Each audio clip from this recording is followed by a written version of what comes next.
Boa noite a todos. Estamos aqui pela primeira vez neste espaço, neste formato, no caso aqui para darmos início em nosso estudo, o estudo do Livro dos Espíritos.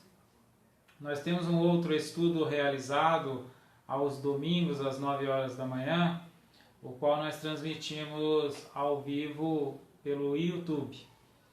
Mas este nosso estudo de quarta-feira, o qual nós estamos dando início nesta quarta, hoje, nós faremos às 19h30 com uma provisão para que tenha uma duração de aproximadamente 1 hora, mas nós faremos um estudo sobre o Livro dos Espíritos. Aqui uma breve elucidação do porquê o Livro dos Espíritos. Kardec possui dezenas de obras, especificamente sobre a doutrina espírita. Ele tem 32 publicações e 23 livros da doutrina espírita, e destes 23 livros de Allan Kardec, o Livro dos Espíritos é uma espécie de compilação de todas as demais obras de Allan Kardec. Então, assim, o Livro dos Espíritos acaba sendo um resumo, mas nós vamos, ao longo do nosso estudo, faremos menções em algumas obras de Kardec, e no próprio Livro dos Espíritos, Kardec recorre a algumas de suas obras, mas aqui enfatizando que o Livro dos Espíritos é um resumo, e ao mesmo tempo é onde a gente tem uma riqueza maior da doutrina espírita, uma concentração da própria doutrina espírita no Livro dos Espíritos, porque não seria muito, nós não teríamos tempo hábil para explorar toda a obra de Allan Kardec. Mas o Livro dos Espíritos é o principal caminho. Talvez não seja exatamente o Livro dos Espíritos o primeiro livro a se estudar Espiritismo, mas sem sombra de dúvida, uma vez que nós estamos numa sistematização, já discorrendo mais sobre o estudo, o Livro dos Espíritos seria o que nós teríamos de mais apropriado.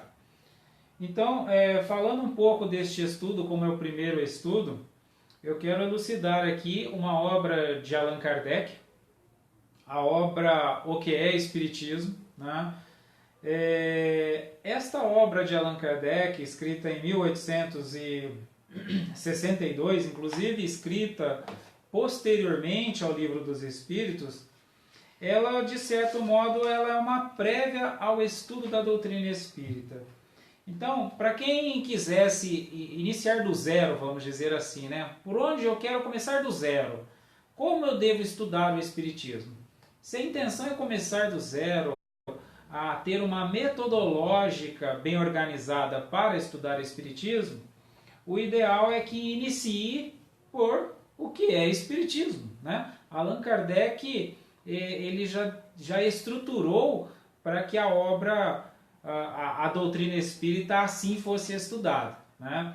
Então, o que é Espiritismo é uma obra posterior ao próprio Livro dos Espíritos, mas para fazer uma introdução para que tivéssemos uma noção do que é Espiritismo. Então, como conhecer, ter uma noção primária e ao mesmo tempo panorâmica do que é Espiritismo? O Allan Kardec sugere que seja pela obra O que é Espiritismo, porque aqui nós encontraremos o resumo dos princípios da doutrina espírita, né? e resposta às principais objeções que podem ser apresentadas à doutrina espírita.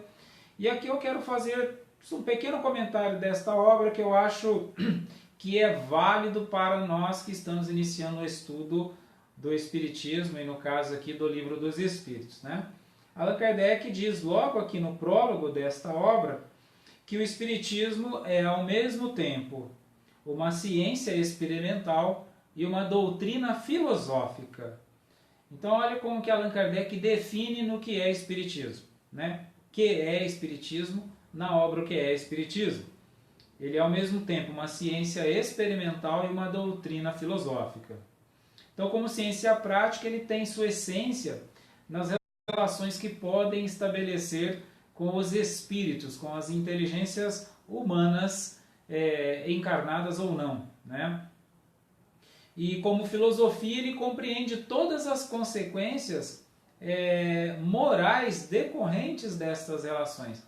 Aqui eu quero fazer uma observação, tá? Na tradução do francês para o português, Kardec ele não utilizou o termo ética, mas nós observaremos ao longo de sua obra que Kardec trata moral numa conotação também de ética, tá? Então só uma observação, porque nós não veremos a palavra ética na obra kardeciana, mas quando ele fala sobre uma moral universal, como para nós aqui, na nossa definição de moral, nós sabemos que inexiste uma moral universal, nós sabemos que neste caso Allan Kardec está fazendo alusão ao termo ética, tá? Então, para nós fazermos uma tradução mais aproximada aqui. Então, como filosofia, compreende todas as consequências éticas, morais, decorrentes dessas relações com os espíritos, né?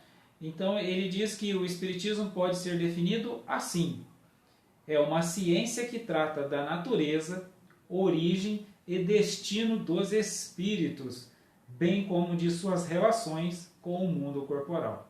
Então, o Espiritismo é uma ciência que trata da natureza, origem e destino dos espíritos, bem como de suas relações com o mundo corporal. Agora, no Livro dos Espíritos, depois a gente vai ampliar um pouco essa noção. Tá? Eu não vou fazer um estudo da obra que é Espiritismo, porque é aconselhável uma leitura desta obra, né? E é uma obra assim, numa linguagem bem simplificada, então dá para a gente ler sozinho e ir desenvolvendo uma compreensão mais ampla do que Allan Kardec compreende como Espiritismo. Bom, dando início então ao Livro dos Espíritos, aqui eu quero só dizer que o Livro dos Espíritos, no tocante às obras básicas, ele é um resumo das obras básicas, ou seja, o Livro dos Médiuns é uma continuação do Livro dos Espíritos, o Evangelho segundo o Espiritismo é uma continuação do Livro dos Espíritos, o Evangelho, o Céu e o Inferno e a Gênese são desenvolvimentos pormenorizados de capítulos, né, no Livro dos Espíritos. O Livro dos Espíritos é composto por 4 partes, e estas 4 partes são exatamente as outras demais 4 obras, que às vezes nós temos o entendimento de que, poderíamos ter o entendimento que as demais obras são distintas do Livro dos Espíritos. E na verdade o Livro dos Espíritos é uma compilação das demais obras, do Livro dos Médiuns, do Evangelho segundo o Espiritismo, do Céu e Inferno e a Gênese, ok? Por isso a importância de compreendermos o Livro dos Espíritos, porque de modo resumido ele traz estas obras aqui intrínseca, né, nestas partes, e é o que por isso nós iremos estudar, e por ser também um livro de perguntas e respostas, nos dá uma noção, digamos, mais resumida, mais objetivada da ideia que é tratada. Um outro ponto também que eu queria expor aqui é que nós estudaremos esta obra e buscaremos traçar paralelos ao nosso cotidiano, para que não fique muito vaga o que estas ideias significam em nosso cotidiano. Porque senão a gente poderia estudar a obra, o Livro dos Espíritos, trabalhar em cima de um ideário e não encontrar uma correlação com o nosso cotidiano. E o objetivo do nosso estudo aqui é, acima de tudo, correlacionar esta obra em nossa vivência cotidiana, para que ela não seja um ideário que só sirva para alguns minutos ou algumas horas por semana de nossa existência, e sim que tenhamos uma compreensão ampla para que, por conseguinte, tenhamos uma noção uma vivência do que a obra nos apresenta e como identificar estas situações, estas questões em nosso cotidiano para relacionarmos, né? Como assim Kardec diz, que é a proposta da ciência espírita.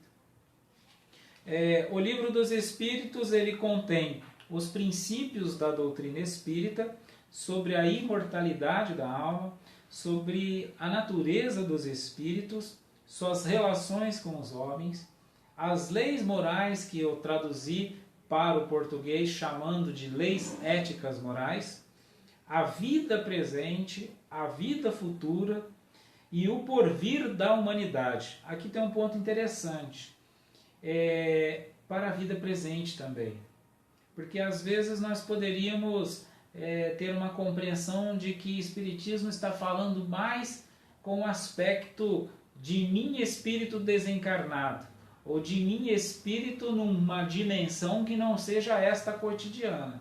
E eu já disse agora há pouco que um de nossos objetivos é correlacionarmos o nosso cotidiano com aquilo que a obra nos apresenta, né?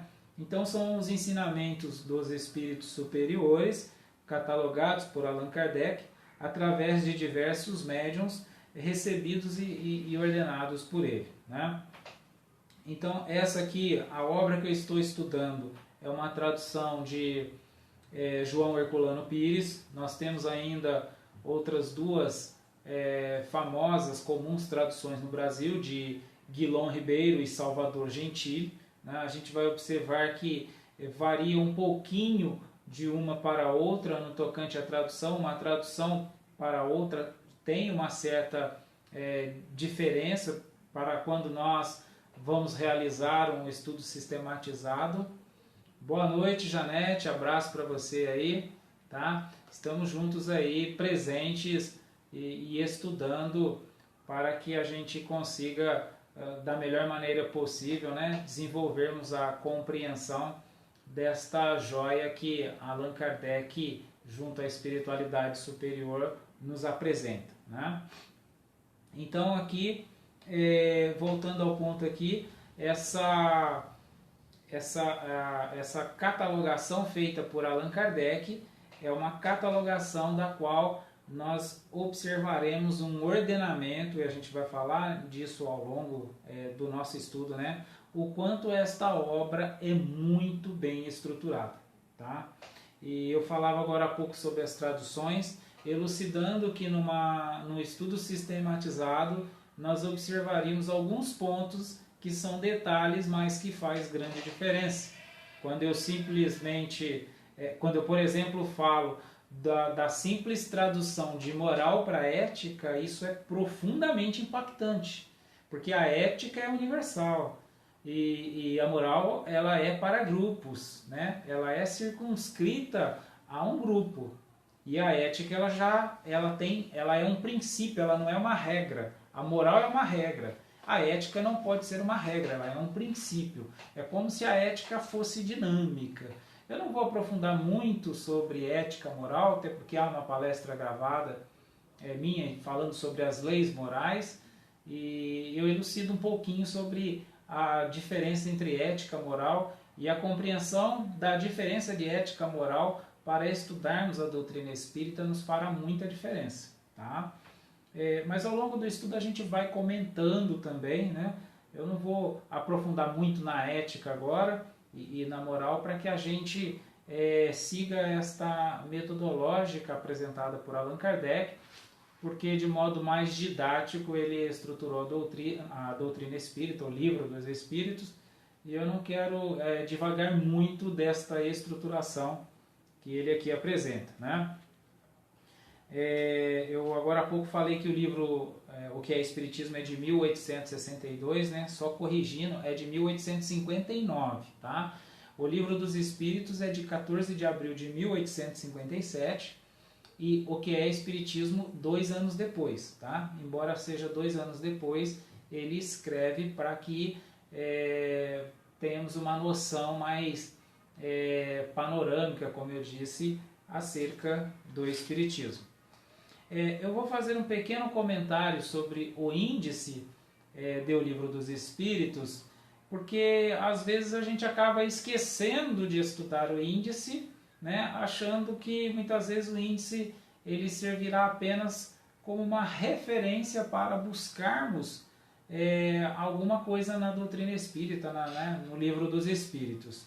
Mas o que eu quero chamar a atenção no livro dos Espíritos é que, se observarmos bem, há duas introduções em o livro dos Espíritos. Então tem uma introdução do livro dos Espíritos, uma introdução propriamente dita do livro dos Espíritos, né, aonde vai começar a obra. Depois tem uma introdução ao estudo da doutrina espírita. É como se Allan Kardec, antes de oferecer-nos as ideias contidas em o livro dos Espíritos, ele nos apresentasse também uma metodologia de estudo. Ou seja, ele não oferece diretamente as informações, ele apresenta ulteriormente uma metodológica para estudarmos a doutrina espírita. E por que eu estou aqui enfatizando essa questão, fazendo este apontamento? Porque esta metodológica vai ser crucial para o desenvolvimento da compreensão acerca do próprio livro dos Espíritos e da doutrina espírita. Então existe uma metodológica que Kardec apresenta para que eu estude o livro dos Espíritos. Não é simplesmente pegar e ler. Existe uma metodologia que Kardec coloca no livro dos Espíritos. E às vezes a gente acaba deixando passar isso desapercebido, acabamos focando nas 1019 questões apresentadas pelo livro dos Espíritos e esquecemos que há uma metodológica que diz respeito a estas questões para que elas possam ser estudadas. Então, como eu disse, o livro dos Espíritos possui uma introdução, né, ao livro dos Espíritos, uma introdução ao estudo da doutrina espírita, e depois ele tem um prolegômenos, né, ou seja, uma introdução das 1019 questões. Olha como que a obra é estruturada. Kardec reserva aqui 17 itens na introdução do estudo da doutrina espírita, tamanha importância da metodológica para que a gente consiga discorrer, desenvolver o estudo da doutrina espírita. Ok? Então esse era o ponto que eu queria enfatizar. Tá? Como eu disse, o livro é dividido em 4 partes. Eu não vou comentar quais são estas 4 partes, até porque eu já comentei que diz respeito às demais 4 obras, né? O Livro dos Médiuns, o Evangelho segundo o Espiritismo, o Céu, o Inferno e a Gênese. Então não vou comentar essa parte porque diz respeito a estas obras e a gente vai ver ao longo do decorrer do estudo, né, tratando de cada um destes pontos. Aqui só para poder clarear um pouco, né? O livro primeiro, ele vai fazer menção àquilo que está contido na Gênese, né? O livro primeiro fala sobre as causas primárias, né? Fala sobre Deus, o infinito, a criação do universo, então a Gênese, né?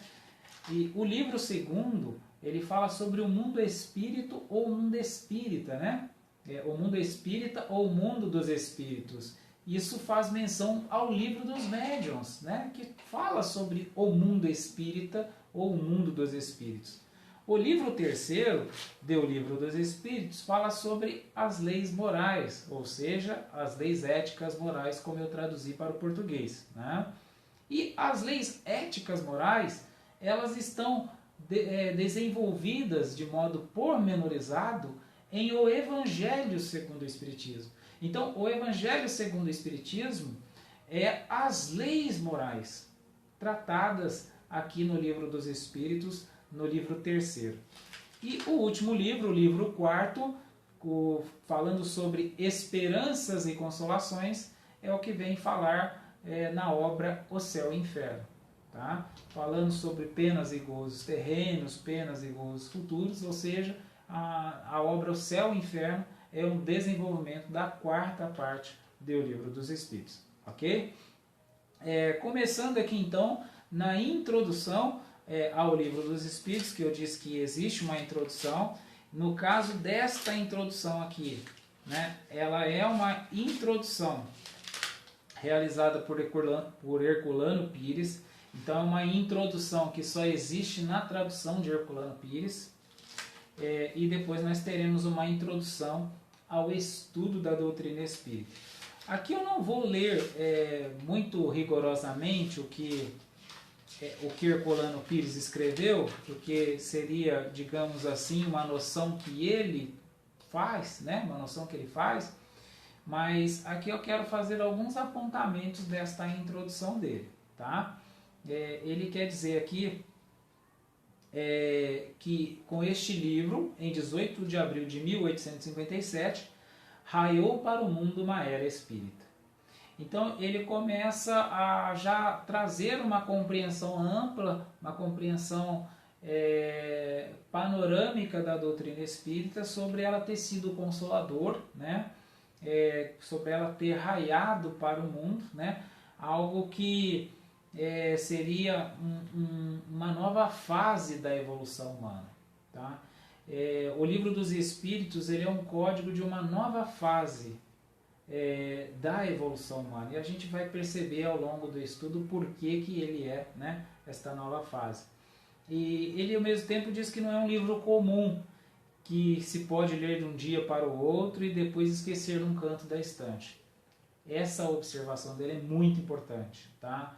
Porque o que Herculano Pires está dizendo, que diferentemente de todos os demais, né, os livros, os romances, as obras que narram, que têm uma narrativa, uma história, o Livro dos Espíritos é diferente.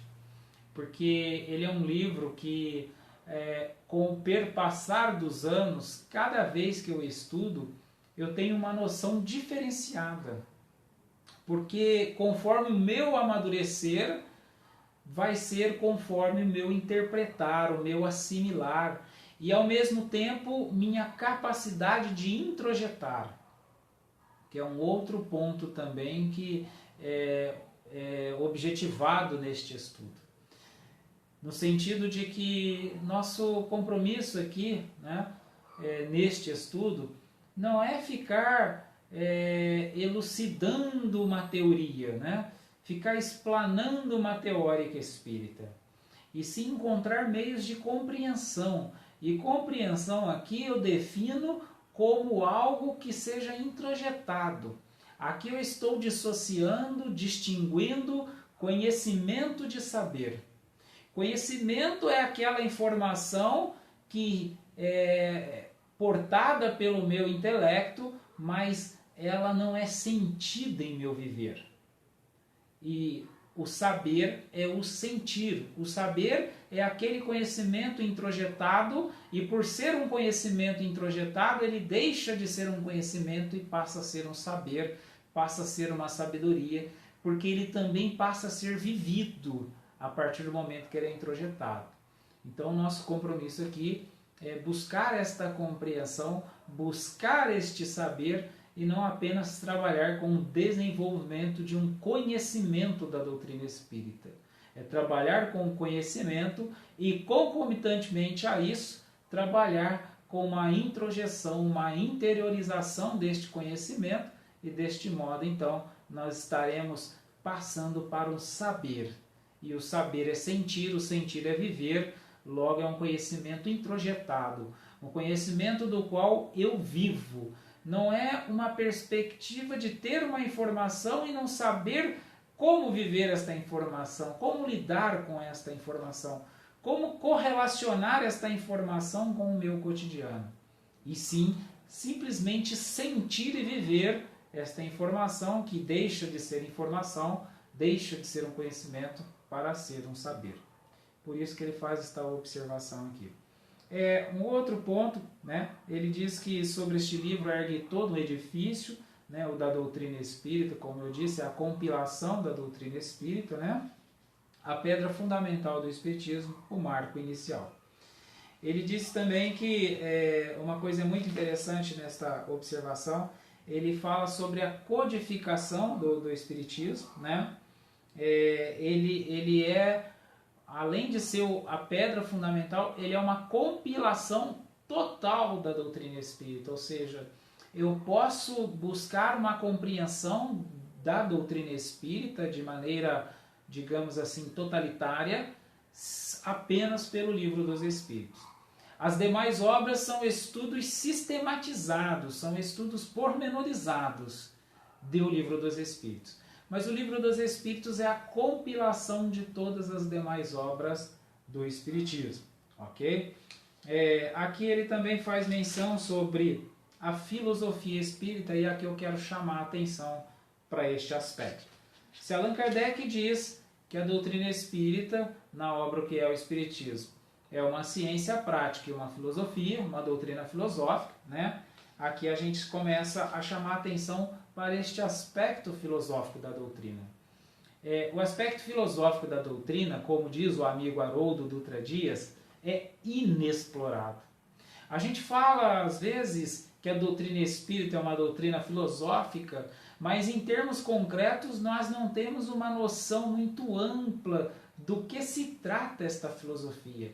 Quando Allan Kardec, lá no final do Livro dos Espíritos, na verdade pelo Espírito Santo Agostinho, diz que a força da doutrina se encontra em sua filosofia, a gente não tem uma noção muito amplificada do que está sendo dito sobre a força da doutrina estar em sua filosofia. Como assim a força da doutrina? De que força nós estamos falando? E que filosofia é esta que está calcada à doutrina espírita? Aonde está essa força? Como que a força da doutrina está em sua filosofia? Bom, a filosofia espírita é aquele questionamento que também é resposta, aquela resposta que também é um questionamento, ou seja, numa dinâmica e numa constante nos promove a uma reflexão que permite uma construção e uma construção cada vez mais robusta do ideário espírita. Ou seja, quando vai sendo desenvolvido neste momento, em outras palavras, a convicção, a compreensão, a fé, ou seja, a certeza do que a doutrina espírita está expondo. Então não é uma proposta, a doutrina espírita não tem uma proposta de que ela seja acreditada. Aqui eu estou definindo acreditar como um ato deliberado, ou seja, independentemente da compreensão, crer em algo deliberadamente ou não. A doutrina espírita, Allan Kardec não tem esta proposta. A proposta de Allan Kardec é que desenvolvamos uma compreensão e aquilo que é compreendido não dá para ser mais descompreendido.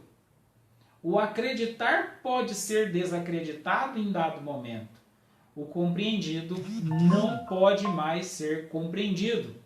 Ou seja, o que está acontecendo é que quando eu desenvolvo a compreensão, é quando isso passa a ser introjetado e quando isso nunca mais poderá ser desacreditado, porque é uma compreensão.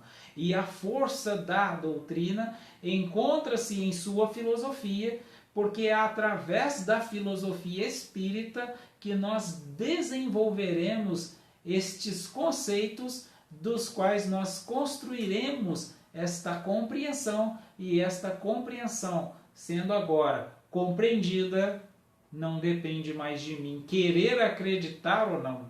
É uma compreensão. E a compreensão não é passível de descompreensão. Uma vez, fazendo uma analogia, uma vez que eu compreendo que 2 mais 2 é 4, não tem Cristo que me leve a acreditar que é 5, 6, 8, 13, 18, 21. Não tem mais Cristo capaz de fazer isso. Porque a compreensão foi introjetada. 2 mais 2 é igual a 4. Eu vou conferir 1, 2, 3, 4. Não tem nada que me leve a desacreditar. Esta é a proposta de Allan Kardec. Um desenvolvimento da compreensão para que a partir daí eu não tenha mais como descompreender. Então a força da doutrina é calcada no desenvolvimento dessa compreensão.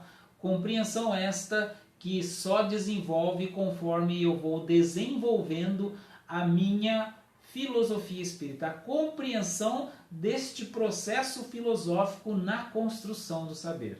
Tá? Então aqui Herculano Pires faz uma menção sobre a filosofia espírita, sobre a importância, né? E fala também sobre,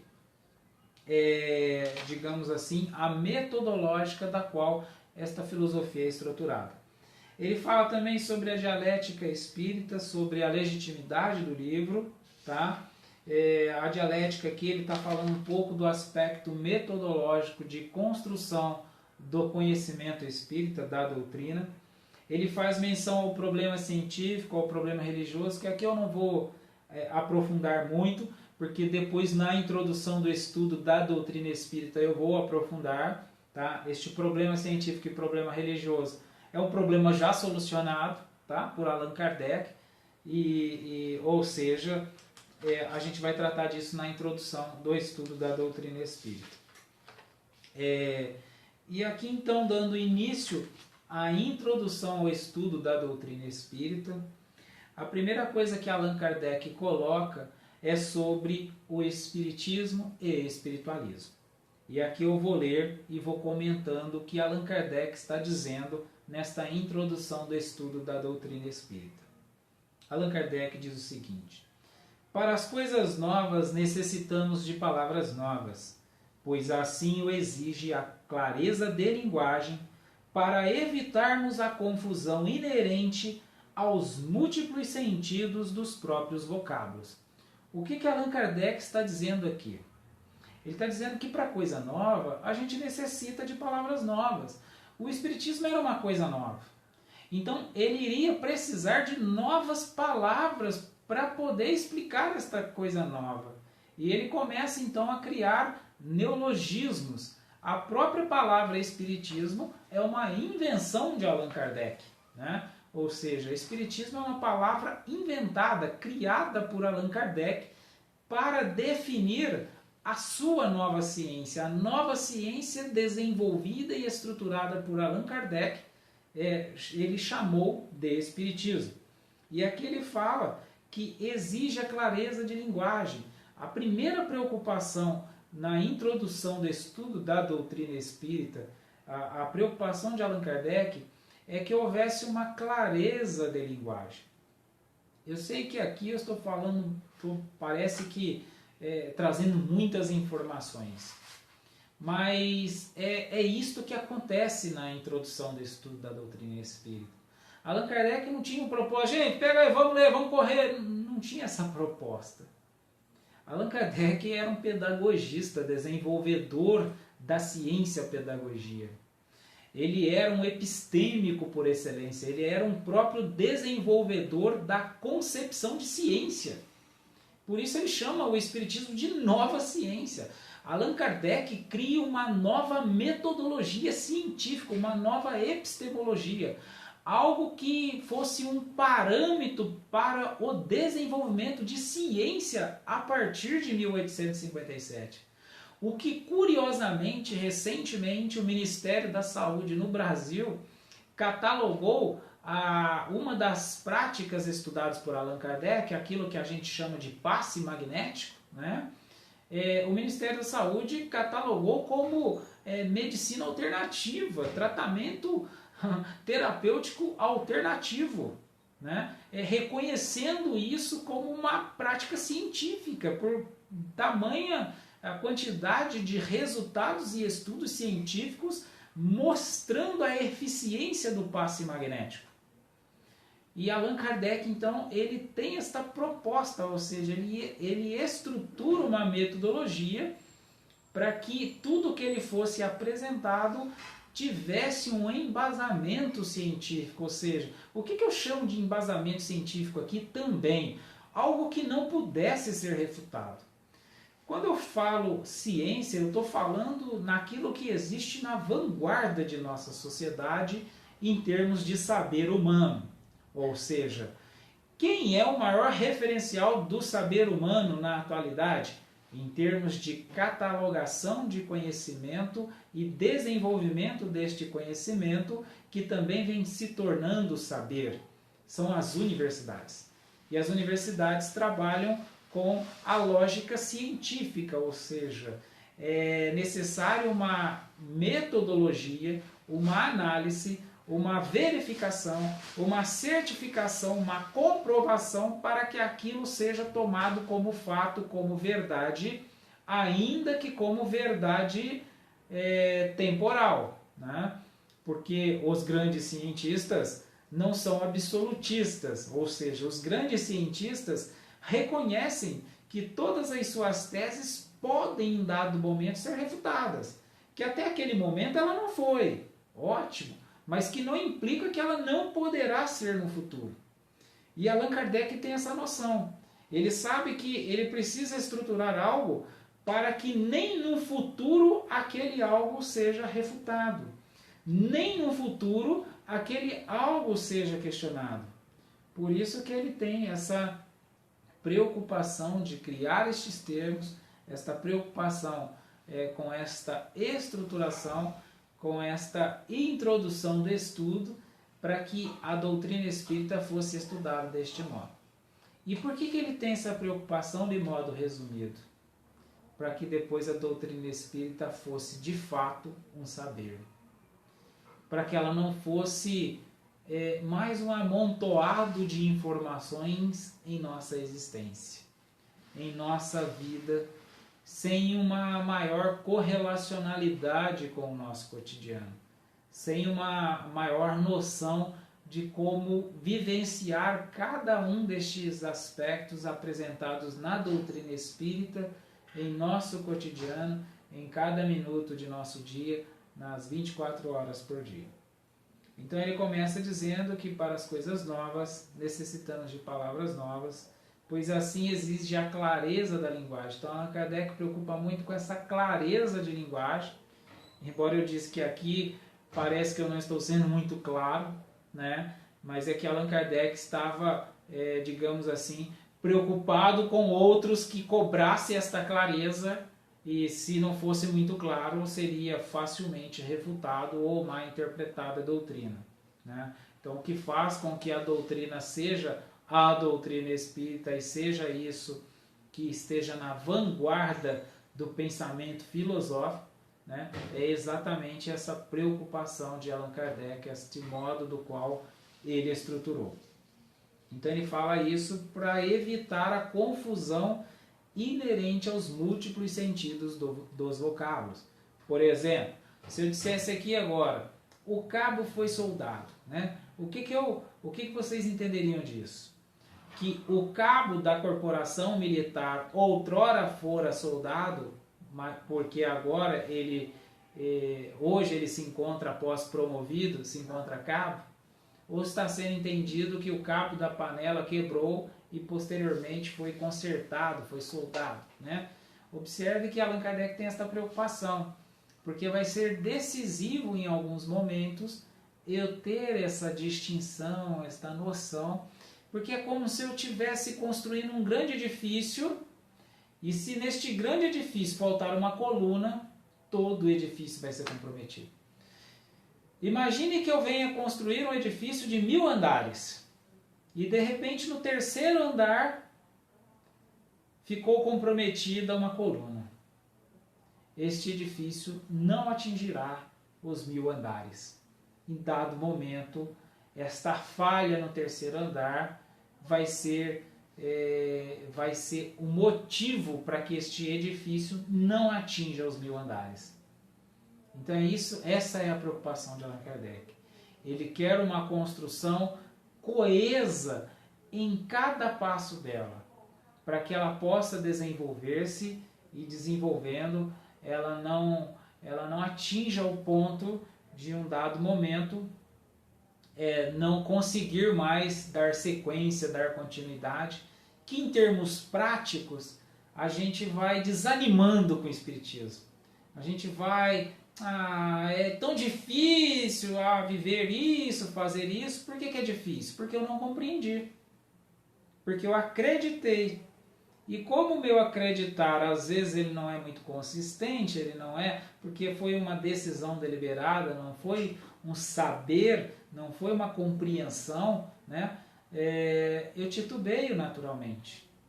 Agora, se é uma compreensão, logo sou convicto, logo não dá para descompreender e, portanto, não dá mais para achar que a doutrina espírita, em algum momento, ela ficou difícil, né? Ficou difícil quando eu não compreendi. Porque quando eu compreendo, eu percebo que aquilo que eu estou chamando muitas vezes de difícil é apenas um subterfúgio, um mecanismo psicológico para eu não admitir que algumas coisas eu não quero fazer porque eu ainda não compreendi que devo fazer. Eu até conheci a informação de que seria interessante eu viver de tal modo. Eu conheci a informação que viver como Jesus seria um negócio legal. Mas eu não compreendi como Jesus compreendeu para viver como tal. E esta compreensão é o que vai fazer com que eu vá vivendo em conformidade com aquilo que eu vou compreendendo como devido de viver. Então, por isso esta preocupação de Kardec, por isso o nosso estudo está enfatizando esta introdução. As palavras espiritual, espiritualista e espiritualismo têm uma significação bem definida. Dar-lhes outra para aplicá-las à doutrina dos espíritos seria multiplicar as causas já tão numerosas de anfibologia. Então, Allan Kardec faz um alerta anfibológico pelos aspectos polissêmicos das palavras, pelos aspectos polissêmicos, simétricos e assimétricos da linguagem. Allan Kardec tem uma preocupação muito minuciosa com esta questão da linguagem. E é isso que eu estou aqui apontando um pouquinho. Ou seja, na introdução do estudo da doutrina espírita, Allan Kardec está nos dizendo, não dá para ficar lendo a doutrina espírita e achar que isso é estudar. O que Allan Kardec está dizendo aqui é que há uma consideração a ser feita, uma consideração muito minuciosa, para que a gente consiga estudar a doutrina espírita, consiga desenvolver a compreensão deste ideário apresentado pela doutrina espírita. Então ele fala, né, ele faz esta menção sobre os aspectos anfibológicos e por isso a necessidade da clareza de linguagem, né, e a definição não variar muito, né, além dessa definição que ele coloca aqui, que ele vai colocando, né, para que a gente não se perca neste mundo anfibológico. Com efeito, o espiritualismo é o oposto do materialismo. Então, Allan Kardec coloca o espiritualismo como a antítese do materialismo. Então, para Allan Kardec, espiritualismo não é o mundo dos espíritos. Espiritualismo, para Allan Kardec, é a antítese do materialismo. Ok? Quem quer que acredite haver em si mesmo alguma coisa além da matéria é espiritualista. Então, o que Allan Kardec está dizendo? Se houver algo além da matéria, ele está dizendo que este alguém já é um espiritualista. Escorregou aí, Janete? Que bom que você está de volta, tá? Seja muito bem-vinda mais uma vez. Isso acontece, são fenômenos da tecnologia.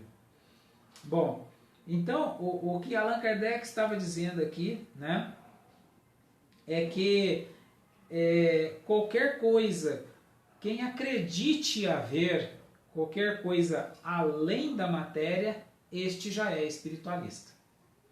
Mas não se segue daí que creia na existência dos espíritos. Olha que coisa interessante. Allan Kardec está dizendo que espiritualista não necessariamente é aquele que vai crer em espírito. É apenas aquele que acredita que há algo além da matéria, que não enquadra o mundo como tudo tangível, que há coisas além desta tangibilidade material. Ele também diz, né, que ser espiritualista não implica em crer na existência dos espíritos, né, dos seres humanos desencarnados, né, e que também não implica crer em comunicação com o mundo invisível. Né? Ele também diz isso. Olha a noção de espiritualismo de Allan Kardec. Ele diz que espiritualismo é apenas a antítese do materialismo e que isto não implica crer na comunicação, crer nos espíritos e na comunicabilidade com estes.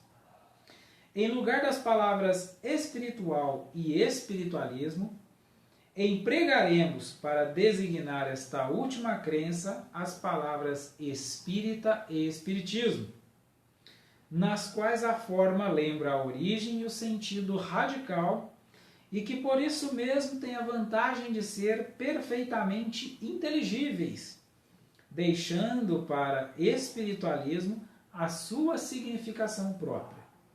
Diremos, portanto, que a doutrina espírita, ou o espiritismo, tem por princípio as relações do mundo material com os espíritos ou seres do mundo invisível. Olha que interessante, né? O espiritismo tem por princípio as relações do mundo material, do mundo tangível, com os espíritos ou seres do mundo invisível. Os adeptos do espiritismo serão os espíritas, ou, se quiserem, os espiritistas. Como especialidade, o Livro dos Espíritos contém a doutrina espírita. Como generalidade, liga-se ao espiritualismo. Olha o que Allan Kardec está dizendo. Como especialidade, né, o Livro dos Espíritos, ele contém a doutrina espírita. Mas como generalidade, ou seja, como não especialidade, ele liga-se ao espiritualismo, ok? Do qual apresenta uma das fases deste espiritualismo. Essa razão porque traz sobre o título as palavras filosofia espiritualista. Então, Allan Kardec, aqui no começo da obra, a gente vai observar que ele chama o Livro dos Espíritos de filosofia espiritualista, né? Ou seja, o Livro dos Espíritos é uma filosofia espiritualista. A doutrina espírita em si é uma doutrina científica filosófica, mas o Livro dos Espíritos ele não é a catalogação das experiências científicas de Allan Kardec. Ele traz o ideário espírita, a filosofia espírita, ok? Então é o que Allan Kardec aponta no primeiro item da introdução do estudo da doutrina espírita. Bom, o segundo ponto aqui ele é mais longo, tá? Ele vai falar sobre a alma, sobre o princípio vital e o fluido vital, e é longo e o nosso estudo já tem quase 1 hora, né? Eu vou deixar para o nosso próximo encontro, que a intenção é que façamos todas as quartas-feiras, ou as quartas-feiras, né? Salvo se houver alguma coisa que venha nos impedir, mas a intenção é que façamos as quartas-feiras às 19h30 e que tenha uma duração aí de aproximadamente 1 hora, tá? É como eu acredito que este segundo item aqui, por ser mais longo, ele vai levar um tempo aí, talvez mais 1 hora, eu vou deixar para o nosso próximo encontro e vou começar a fazer vou fazer aqui apenas alguns comentários disto que nós vamos começar a estudar, que é no tocante à definição dos termos. Olha como que Kardec tem uma preocupação com a clareza de linguagem antes de estudarmos o Espiritismo.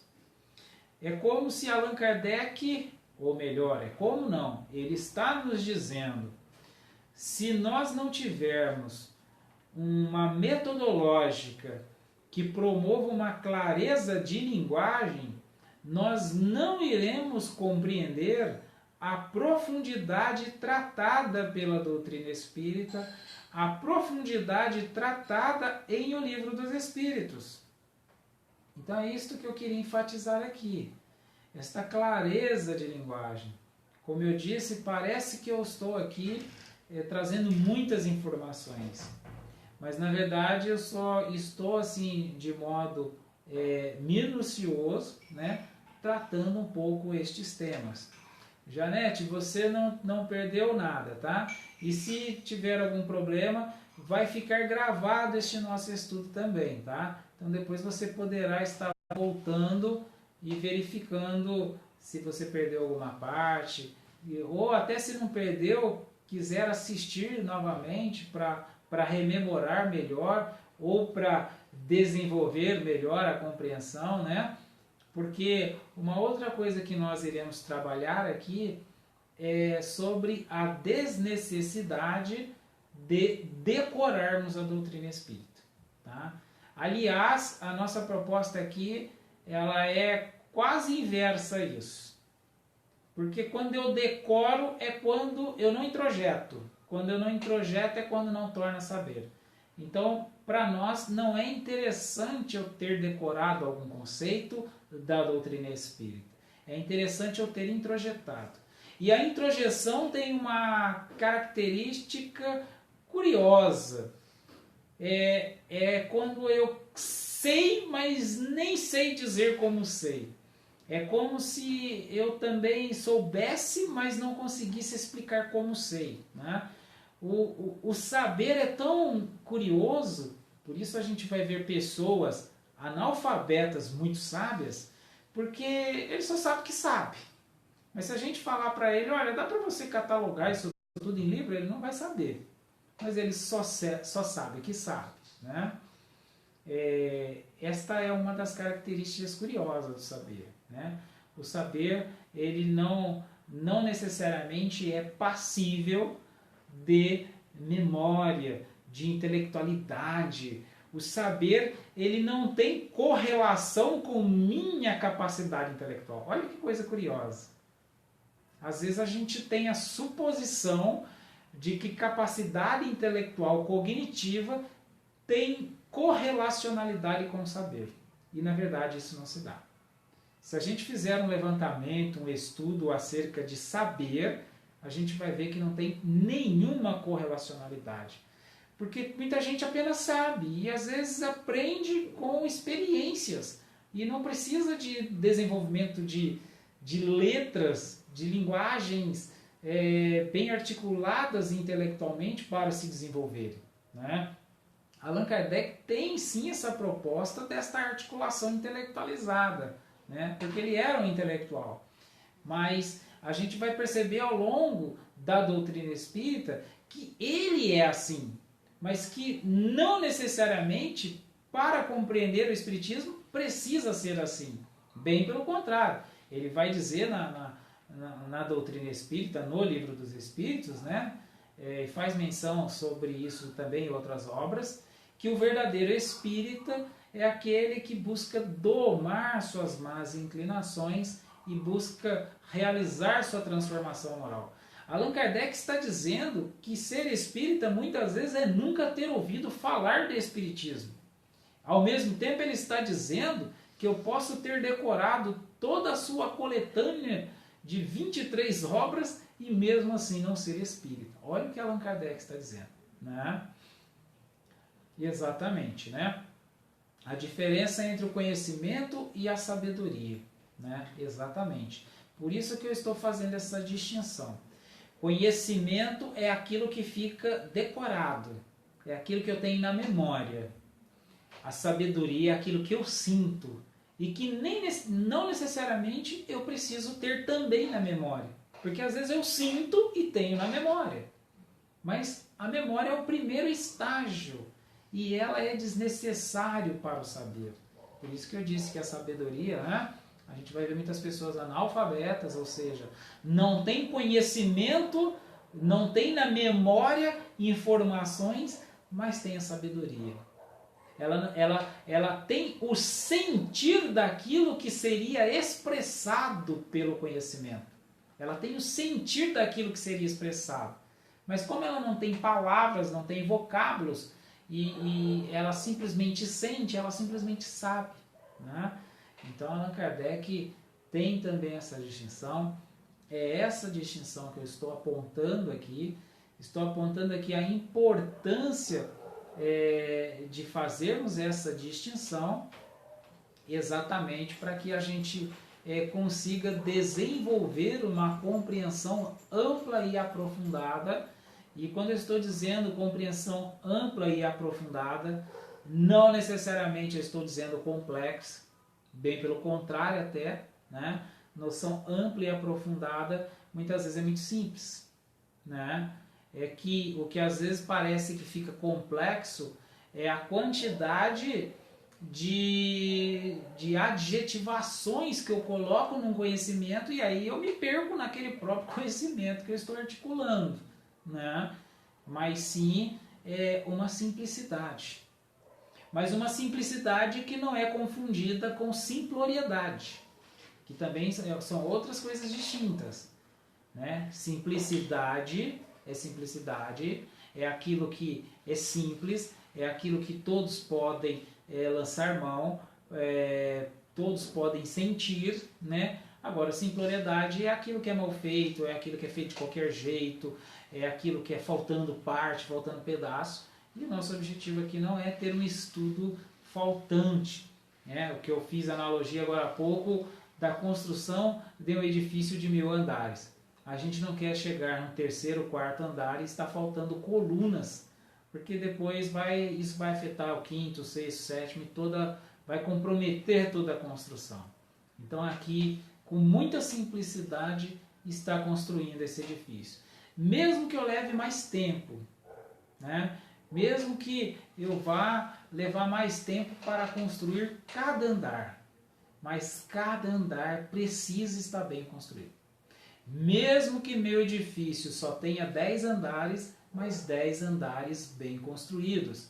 É preferível eu ter um edifício de 10 andares bem construído do que um de 800 e ter o 3º andar comprometido. Porque quando eu estou supondo que eu estou chegando no 1000º andar, de repente aquilo tudo desmorona.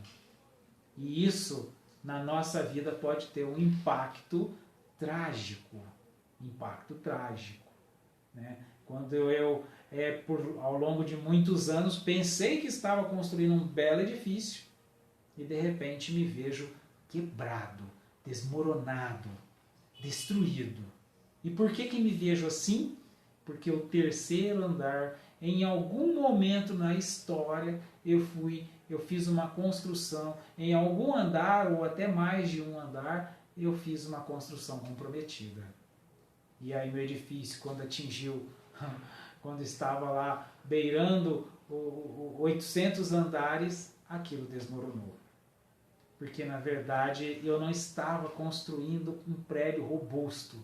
Eu estava, na verdade, uma construção muito fragilizada, uma construção bastante distante daquela que eu queria. Porque depois de construir 800 andares, tudo isso desmoronar, imagine quanto tempo envolvido, quanta experiência, quanto sentimento envolvido nisso. Por isso que eu disse que a importância era construirmos solidamente.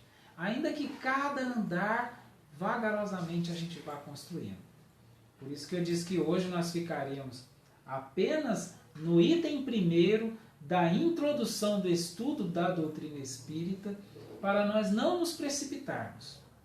Para nós não querermos fazer a leitura corrida, que a leitura corrida, ela propicia a decoreba e ela propicia a não compreensão.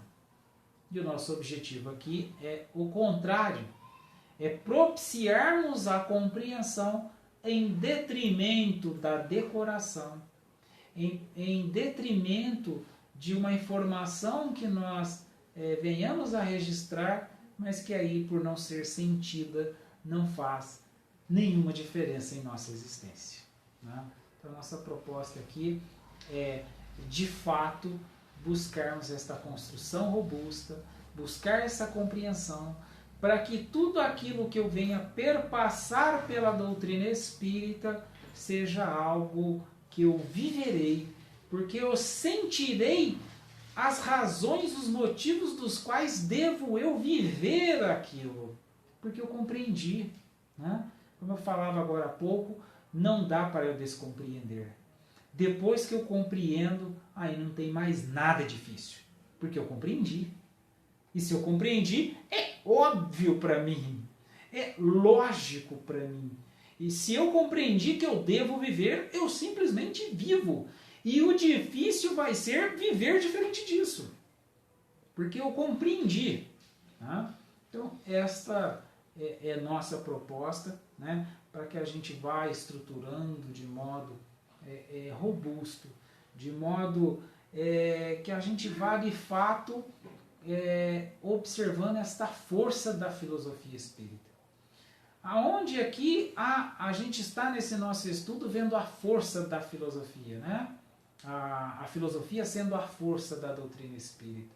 Quando a gente está aqui nesta construção filosófica, observe que neste momento aqui eu estou numa provocação filosófica constante acerca da construção deste ideário espírita. E é a partir daqui que vai nascendo a força da doutrina espírita para mim. É quando eu começo neste processo de construção filosófica a colocar em questão toda ideia colocada, toda informação achegada. Eu coloco aqui, né, eu insiro nessa minha reflexão, vou construindo o ideário, que, como eu disse, uma vez compreendido, não tem como descompreender, não tem como desacreditar. Tá? E a gente, então, no nosso próximo encontro, a gente vai iniciar o item 2 do estudo da doutrina espírita. E eu agradeço a presença, Janete, aí com a gente aí. Um grande abraço, Janete. Muito obrigado pela companhia, tá? Foi muito bom estar estudando aqui, né? E ao mesmo tempo estudando com você e com outros que têm acompanhado este nosso estudo. E a intenção é que a gente, embora no ambiente virtual, a gente realize isto juntos, né? Porque a gente vai perceber que, acima de tudo, a proposta do Espiritismo é uma vivência social. A doutrina espírita, para antropólogos franceses, inclusive condecorados doutores honoris causas no Brasil, chamam a doutrina espírita de uma doutrina social. A compreendem como uma doutrina social, ou seja, como algo passível de ser vivido em sociedade e não algo a ser simplesmente contemplado dentro de templos isolados, de locais isolados, e sim uma doutrina da qual a gente viva na sociedade, viva cotidianamente, em cada minuto, em cada hora, nas 24 horas do nosso dia, de cada um de nossos dias. Eu que agradeço mais uma vez, até quarta. Se tiver alguma pergunta, se quiser fazer está apresentando alguma coisa para o nosso estudo, fique à vontade, pode estar enviando perguntas, está enviando alguma coisa que eu coloquei que eventualmente não ficou tão claro nesta minha linguagem exposta, né? Para que a gente juntos vamos construindo isso que a doutrina nos apresenta, esta proposta, para que a gente rume à infinitude e atinjamos aquilo que todos nós queremos atingir. Eu que agradeço pela companhia, um forte abraço e até o nosso próximo encontro. Muita paz para todos nós.